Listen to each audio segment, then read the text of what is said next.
दोस्तों, इस वीडियो में मैं आपको रिया नाम की लड़की जो दिल्ली में रहती थी उसके साथ घटी एक सच्ची घटना के बारे में बताने वाला हूँ। रिया अपनी मम्मी पापा के साथ छुट्टियां मनाने के लिए अपने नानी के यहाँ जाती है, लेकिन रास्ते में उनके साथ ऐसा क्या हुआ कि वो आज भी उस रात को भूल नहीं पाते। तो दोस्तों, वीडियो को अंत तक जरूर देखना, ये वीडियो आपको बहुत ही ज़्यादा पसंद आएगी। रिया अपनी मम्मी सुमन और पापा विनोद के साथ दिल्ली में रहती थी। वह हर साल अपने मम्मी पापा के साथ गर्मियों की छुट्टियों में ननिहाल जाती थी। उसका ननिहाल अलीगढ़ जिले में था। एक बार की बात है, रिया के स्कूल की छुट्टियां पड़ चुकी थी। रिया और सुमन अपने ननिहाल जाने के लिए तैयार थे। विनोद को ऑफिस में काफी काम होने की वजह से छुट्टी शाम को ही मिल पाई।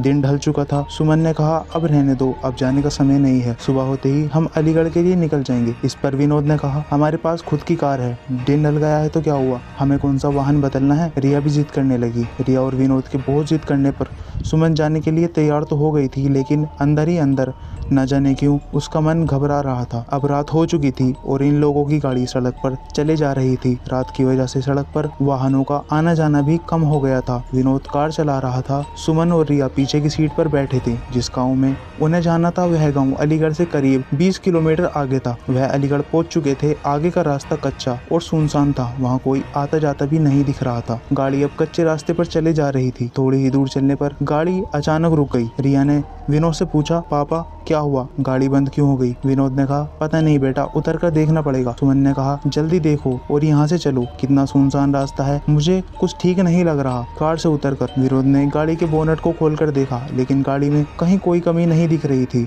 वह कार के अंदर आकर बैठ गया और सोचने लगा। तभी सुमन ने कहा, क्या हुआ, चलो ना। विनोद अभी भी कुछ सोच रहा था। सुमन ने विनोद के कंधे को पकड़कर जोर से हिलाया और कहा, क्या हुआ, क्या सोचने लगे। मैंने कहा ना, यहाँ से चलो, यहाँ मुझे बहुत अजीब सा महसूस हो रहा है। एक तो सुनसान रास्ता, ऊपर से रात, जल्दी चलो। तब विनोद ने कहा, मैं ये सोच रहा हूँ कि गाड़ी में कोई खराबी नहीं है, फिर गाड़ी रुक क्यों गई। सुमन ने कहा, देखो क्या पता गाड़ी स्टार्ट हो जाए। तब विनोद ने गाड़ी स्टार्ट करने के लिए चाबी घुमाई और गाड़ी स्टार्ट हो गई।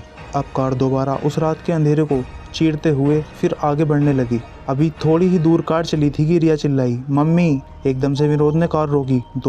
दोनों रिया से कहने लगे, क्या हुआ बेटा, चीखी क्यों। इस पर रिया ने कहा, पापा मुझे ऐसा लगा जैसे हमारी कार के नीचे एक आदमी और औरत आ गए हैं। विनोद ने कहा, नहीं बेटा, ऐसा कुछ नहीं हुआ।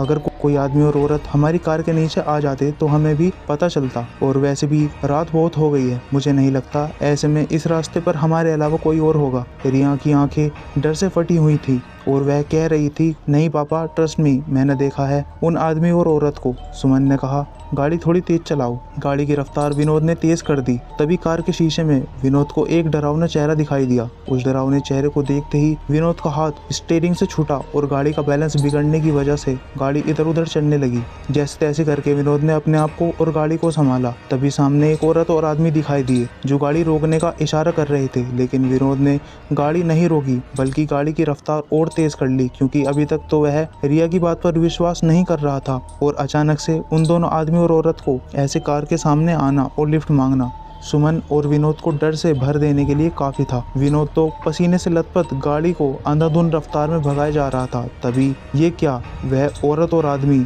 जिनको विनोद ने पीछे छोड़ा था फिर सामने खड़े थे और गाड़ी रोकने का इशारा कर रहे थे। तब तो उन दोनों की जान मुंह में आ गई थी। अचानक सुमन का फोन बजा। हेलो, कौन। दूसरी तरफ से सुमन का भाई अर्जुन बोल रहा था। हेलो दीदी, कैसी है आप। सुमन ने कहा, भैया कुछ ठीक नहीं है, इस रास्ते पर बहुत गड़बड़ है। उन दोनों आदमी और औरत के बारे में अर्जुन को भी बताया। तब अर्जुन ने कहा, दीदी आप चिंता मत करो, मैं अभी आता हूँ। और 10-15 मिनट बाद ही अर्जुन वहाँ रास्ते पर खड़ा था। विनोद ने गाड़ी रोकी और कहा, अच्छा हुआ अर्जुन तुम आ गए, पता नहीं क्या हो रहा था हमारे साथ, कुछ समझ नहीं आ रहा।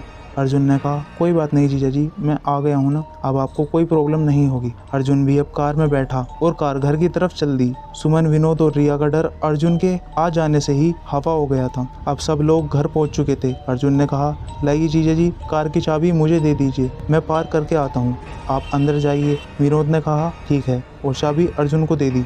जैसे ही रिया और उसके मम्मी पापा ने घर में एंटर किया तो तीनों चौंक पड़े। घर में सब लोग रो रहे थे और सामने किसी की लाश पड़ी हुई थी। यह देख सुमन और विनोद दंग थे कि क्या हुआ है घर में, और अर्जुन ने कुछ बताया भी नहीं। सुमन की माँ ने रोते हुए सुमन से कहा, बेटा तेरा भाई अर्जुन अब इस दुनिया में नहीं रहा। सुमन, विनोद और रिया के पैरों तले जमीन खिसक गई। सुमन को विश्वास ही नहीं हो रहा था, क्योंकि जो भाई घर के बाहर तक उसके साथ था, घर में उसकी लाश पड़ी हुई थी। यह देखने के लिए कि कहीं यह मेरा वहम तो नहीं, सुमन ने अर्जुन के चेहरे से कफन हटाया, लेकिन यह सच था। सामने जो लाश पड़ी थी वह अर्जुन की ही थी। सुमन के पिता ने बताया कि रात के 9 बजे अर्जुन अपनी बाइक से घर आ रहा था, तभी उसकी बाइक को एक ट्रक ने जोरदार टक्कर मारी, जिससे उसके सर में चोट आई और मौके पर ही उसकी मौत हो गई। अगर अर्जुन मर चुका था तो जो बाहर था वह कौन था? दोस्तों, कभी कभी ऐसा होता है कि हमारे अपने हमसे दूर जाने के बाद भी किसी न किसी वजह से हमसे जुड़े रह जाते हैं, जैसे घर के किसी सदस्य से मरने वाले का हद से ज्यादा प्यार, या और भी बहुत सारी वजह हो सकती है।